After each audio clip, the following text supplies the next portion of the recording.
It's early March, so we got a little bit of spring training under our belt, but we're still weeks away from opening day. It's way too early to panic, right?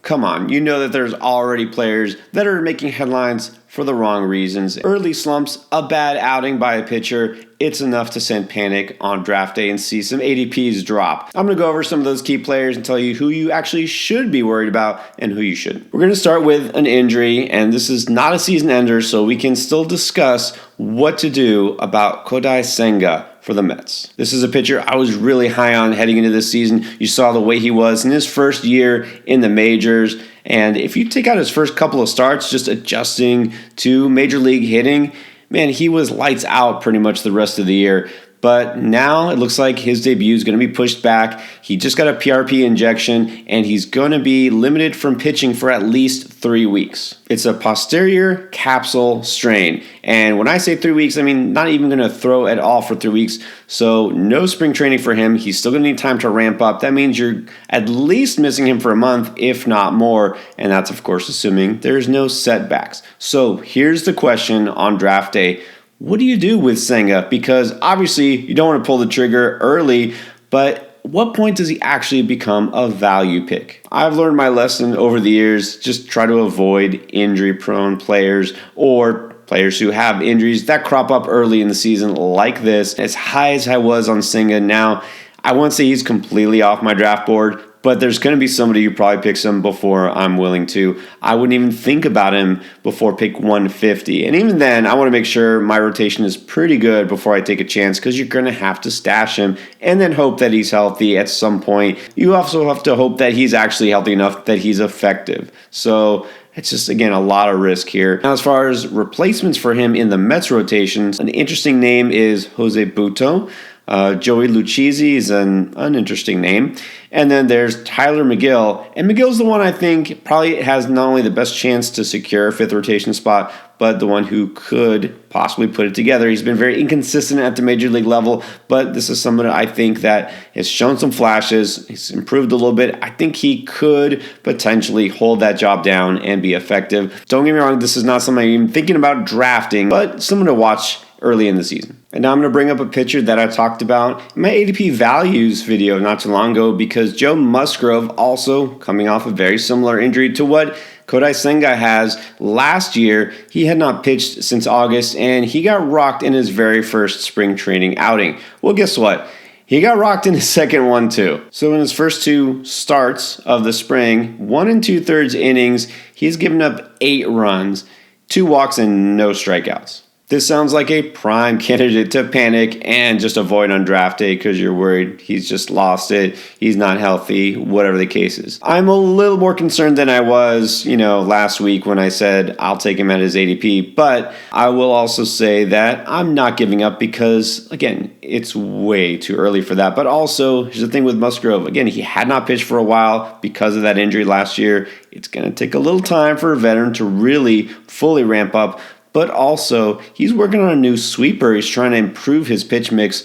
That's going to take some time. He's not really worried about getting guys out in spring too much. He's worried about his health. He's worried about working on things so he can get ready for the regular season. Yeah, he still might start slow, but at this point, I'm going to see his draft value probably drop even more, and I'm okay taking advantage of that. So no panic yet. One of the top pitchers off the board in fantasy drafts is Corbin Burns. Going to the Orioles, you figure that would help his wins total, and he's already one of the best pitchers in the league. So what is going on? He's got a 10.13 ERA so far in his first 2 outings of the spring. For Burns right now, I'd say I have pretty much zero concern, maybe 0.1%. Look, this is a pitcher. Not only is there no real reason to worry about just because of a spring outing or two, he's also a guy who's working with his pitch mix. He's trying to put in a cutter and a slider. He's figuring things out. Yeah, his ratios look bad for whatever that's worth, but he had 5 strikeouts and 0 walks. It's nothing to do with control. There's no health issues here. Corbin Burns,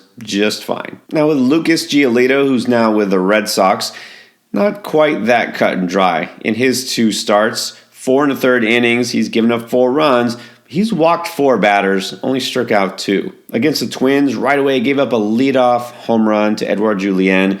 Settled down, but then eventually got in trouble by walking guys.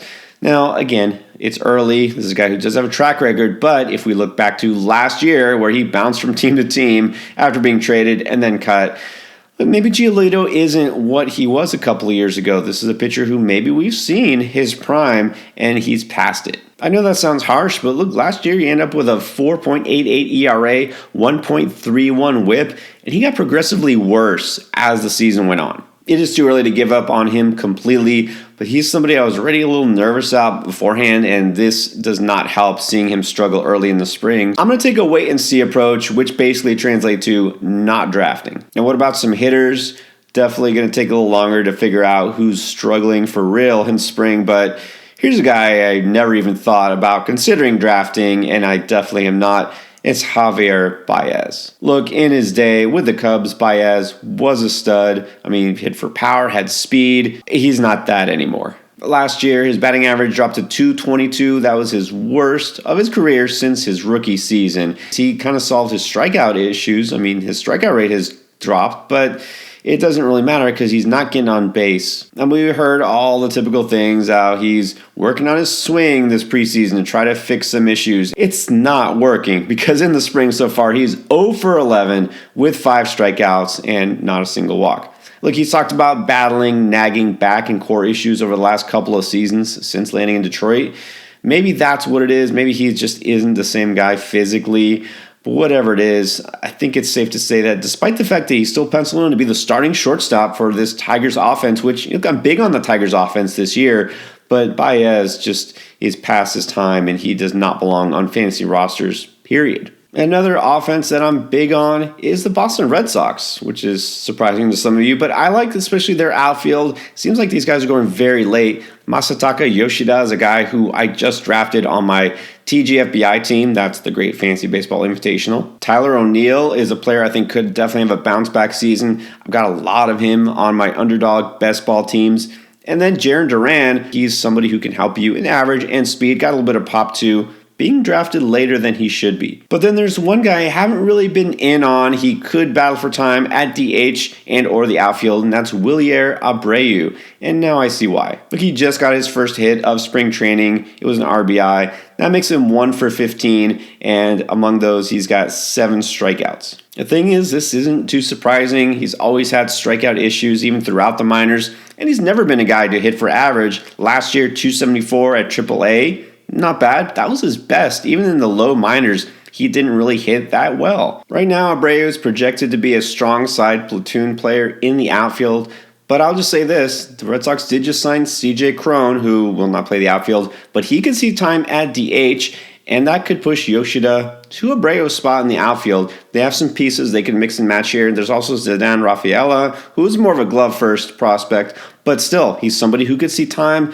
Just saying, if Abreu doesn't hit early in the season, he could lose playing time pretty quickly. So I'm out on him for now. And then here's a name that really is more of a deep flyer, kind of a late round pick, but Reese Olson could have that 5th spot in the Tigers rotation, or he could not because he's been pretty bad in his first 2 starts, a 9.82 ERA so far. He'll still be given another chance to win that job, but this really kind of gives him more an excuse to talk about some other arms in that rotation potentially, and that's former top prospect Casey Mize, who should be fully healthy and ready to go and in the rotation, and then a guy who probably won't break camp with the major league team, but Jackson Jobe, one of the top pitching prospects out there. I mean, this guy should definitely be with a big club at some point in the midsummer. So, yeah, Reese Olson, whether he winds up getting a rotation spot or not, it really doesn't matter. He's going to be out there pretty soon. The Tigers have so many talented young arms that just need to stay healthy. Reese Olson is off the board for me, but I'm definitely looking hard at those other Tigers pitchers. You always want to make sure you stay on top of those busts before they wreck your team. You also want to make sure you avoid these players. This is the worst draft that you could make if you're reaching on players.